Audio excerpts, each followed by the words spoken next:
In this video we're going to be changing the front brake pads and rotors on a 2012 Renault Fluence. Start by loosening off the two screws holding in the brake rotor. You'll need a impact screwdriver to get them out. You'll also need the correct Torx bit. At the back of the brake caliper there'll be two slide bolts holding it in. These are Torx head bolts as well. You need to remove them before you can take the rotor off. Remove the caliper retaining clip. Pull the caliper towards you as this pushes the brake piston in and allows the caliper to come up easy. This brake pad style has the inner brake pad slotted into the brake piston. Hang the brake caliper up and then remove both brake pads. Inspect for uneven wear or any damage that may be affecting the brakes. Compare the new and old brake pads just to make sure they're the same pad and see what sort of wear you've gotten out of the life of the old pads. Take an 18mm socket and remove both screws that are holding on the brake caliper mounting bracket. Place the bracket aside as we'll need to clean this later. Remove the screws that are holding on the brake rotor. The brake rotor generally won't just come off straight away, so you're going to have to give it a whack with a mallet. Maybe put some penetrating fluid around the hub and then it should come off no problem. Proceed to give everything a thorough cleaning, as when we install the new brake rotor we don't want any issues.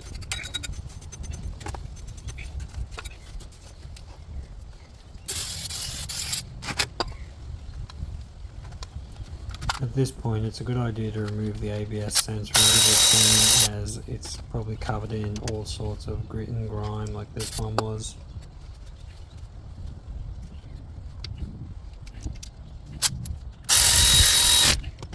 After reinstalling the ABS sensor, put a small amount of anti-seize on the face of the hub.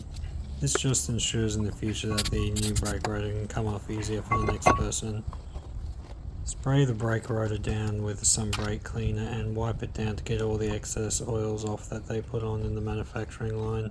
Place a little bit of thread lock on both of the screws that hold the brake rotor.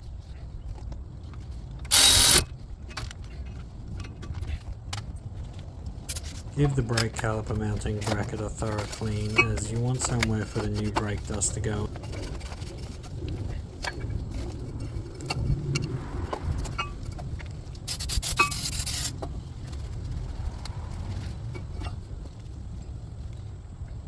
Once the brake caliper mounting bracket is clean, apply a small amount of thread lock to the bolts that hold it in. This will just ensure that there's no issues down the track of it coming loose.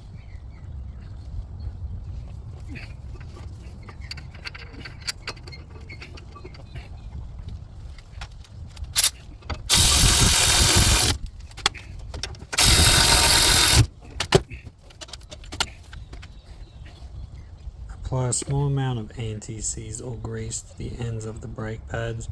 This just ensures that they won't stick or seize on later in the future.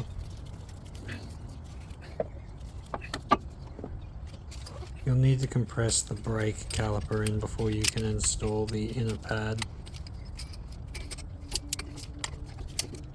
Make sure when compressing the brake caliper your brake reservoir is open. Also keep an eye on the fluid levels, as when you compress the brake caliper the fluid levels will rise in the reservoir and it may overflow and land onto your car's paint. Give the caliper one final clean and wipe down before installing the inner brake pad.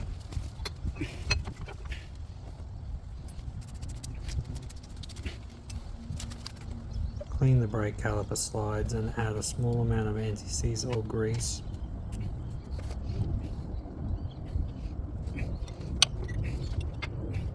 It's important to keep everything clean and greased, as you don't want any uneven brake pad wear or issues in the future.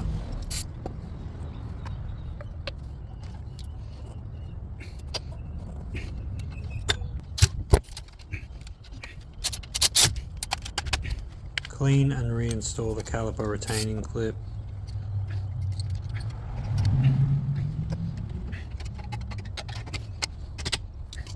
Go over everything one more time before finishing up and give everything a good clean and wipe down.